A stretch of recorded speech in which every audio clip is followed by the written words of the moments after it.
Good morning বন্ধুরা, তোমরা সবাই কেমন আছো? আশা করি তোমরা সবাই ভালো আছো। তো আজকে আমি তোমাদের জন্য একটা ব্লগ নিয়ে এসেছি, সেটা হচ্ছে ঝাল সুজির উপমা। আশা করি তোমরা নোনতা সুজি অনেকেই খেয়েছো। তো আমার এই রেসিপিটা যদি ভালো লেগে থাকে তো তোমরা অবশ্যই জানাবে এবং একটা লাইক, কমেন্ট এবং শেয়ার করে দিও। তবে আমি দেখাই এই রেসিপিটি কী করে আমি তৈরি করলাম। প্রথমে আমি কড়াইতে বাদাম দিয়ে দিলাম। বাদামটা ভালোভাবে কম আঁচে ভেজে নেব। বেশি আঁচে ভাজলে বাদামটা পুড়ে যাবে এবং ভিতরটা কাঁচা হয়ে থাকবে, ওই জন্য কম আঁচে বাদামটাকে ভেজে নেব।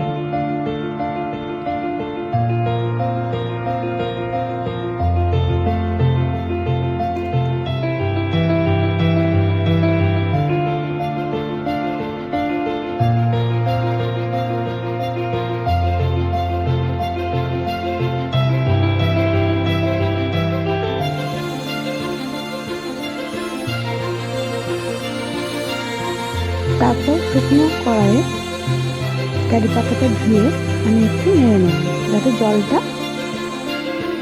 শুকিয়ে যায়। কারণ কারি পাতা তেলের মধ্যে যদি দেওয়া হয়, জল যদি থাকে তাহলে তেল ঠিক থাকে।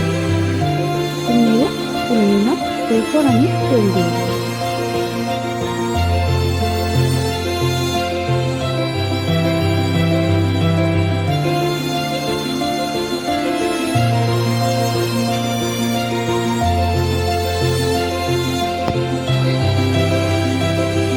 তেলটা একটু গরম হয়ে যাওয়ার পর কেটে রাখা আলু আর গাজর সেটা আমি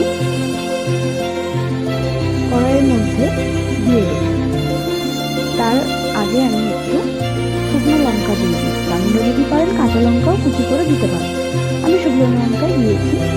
শুকনো লঙ্কাটা দেওয়ার পর একটু শুকনো লঙ্কাটাকে নেড়ে নেব। নাড়ার পর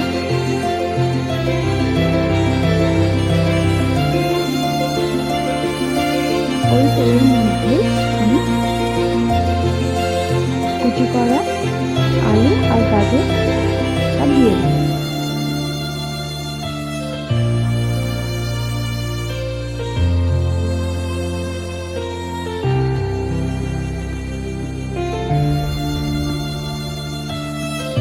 আলু আর গাজরটা দিয়ে দেওয়ার পর ভালো করে সেটা নেড়ে নেব।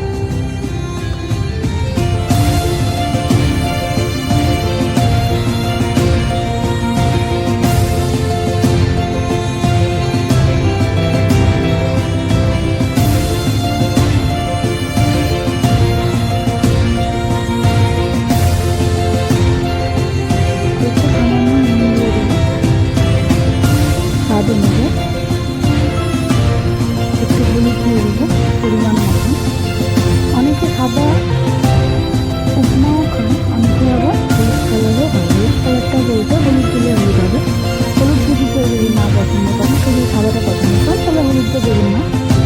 নিয়ে ভালো করে নিয়ে নেব।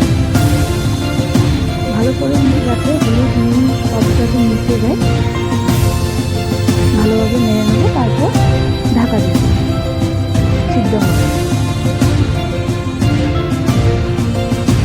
কিছুক্ষণ পরে আবার সেটা একটু ভালো করে নাড়িয়ে নেবো, যাতে তলাতলাতে না লেগে যায়, পুড়ে যাতে না যায়। আবার নাড়িয়ে চাড়িয়ে আবার একটু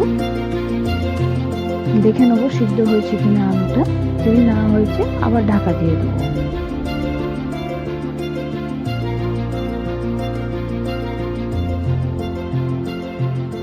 সিদ্ধ হয়ে গেছে, আর তুলে নিলাম আলু ভাজা গাজর ভাজাটা। তারপরে ওতেই আবার একটু সামান্য তেল দিয়ে দেব।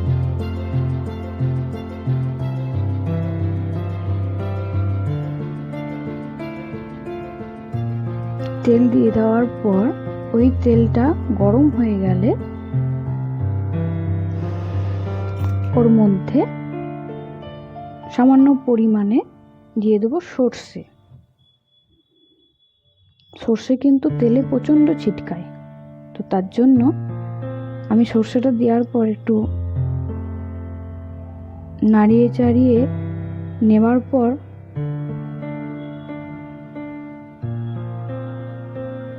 দেখুন কেমন ফাটছে। দিয়ে ওতে আমি ঢাকা দিয়ে দিলাম।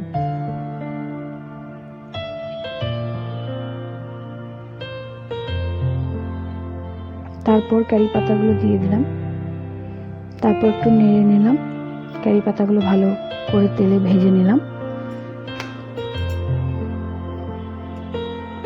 ভালো করে তেলে ভেজে নেওয়ার পর ওর মধ্যে আমি ওই আলু গাজর ভাজাটা দিয়ে দিলাম। ওটা ভালো করে নাড়িয়ে নেব। ভালো করে নেড়ে নেওয়ার পর ওর মধ্যে আমি দিয়ে দেবো 1 কাপ সুজি। আমি যেমন 1 কাপ সুজি দেবো, ওই 1 কাপ সুজি আমি 2 কাপ জল দেবো। এরপর আমি সুজিটা দিয়ে দিলাম।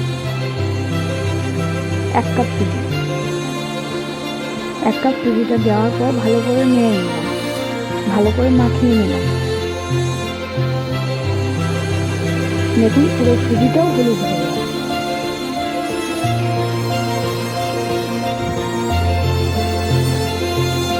এরপর দিয়ে দেব 2 কাপ মতো জল। জলটা দেওয়ার পর ভালো করে সুজিটাকে নেড়ে নেব। কড়াইয়ের গায়ে লাগাগুলো, যেগুলো গায়ে লেগে থাকে সেগুলো ভালো করে পরিষ্কার করে নেবো এবং নেড়ে ছেড়ে নেবো। এবার আস্তে আস্তে জলটা শুকিয়ে যাচ্ছে, তো তখনই বুঝতে পারবেন আপনারা জল লাগবে কি লাগবে না। তো বেশি জল দিলে আবার মিটে যাবে, আর কম জল দিলে একটু ঝুরঝুরে টাইপের হবে। তো আমার দেখে মনে হলো একটু জল লাগবে, তাই আমি একটু জল দিলাম। কেন পুরো আমি 1 কাপ তখন জল দিই, 1.5 কাপ মতন জল দিয়েছিলাম। আবার আমি 1/2 কাপ জল দিলাম। তাতে ভালো করে নাড়িয়ে চাড়িয়ে নেব।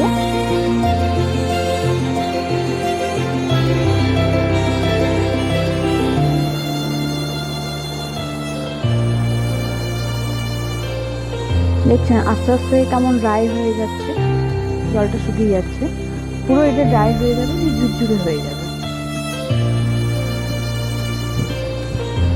ওতেই আমি একটুখানি অল্প সামান্য পরিমাণে চিনি দিয়ে দিই, স্বাদ আনার। আপনারা যদি চিনি না খান তাহলে দেবেন না।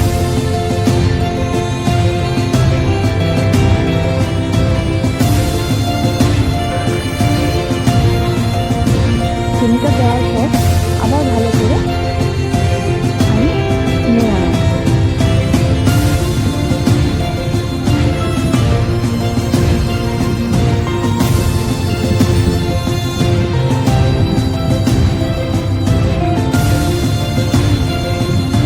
তারপর বাদামগুলো দিয়ে দিই। বাদামগুলো দেওয়ার পর আবার আমি ভালো করে নেড়ে নেব।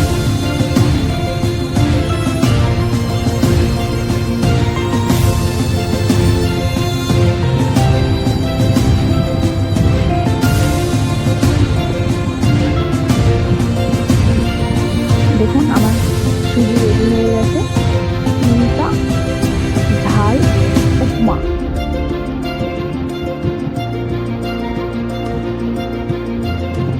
ঝালটা সুজির উপমা আমাদের তৈরি হয়ে গেছে। আপনাদের যদি রেসিপিটি ভালো লেগে থাকে অবশ্যই জানাবেন কেমন লাগলো, এবং আপনারাও করে দেখবেন। আর চ্যানেলটিকে একটা সাবস্ক্রাইব করে দেবেন, লাইক কমেন্ট অবশ্যই তো করবেন।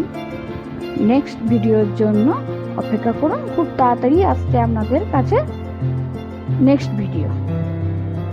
তাহলে এখন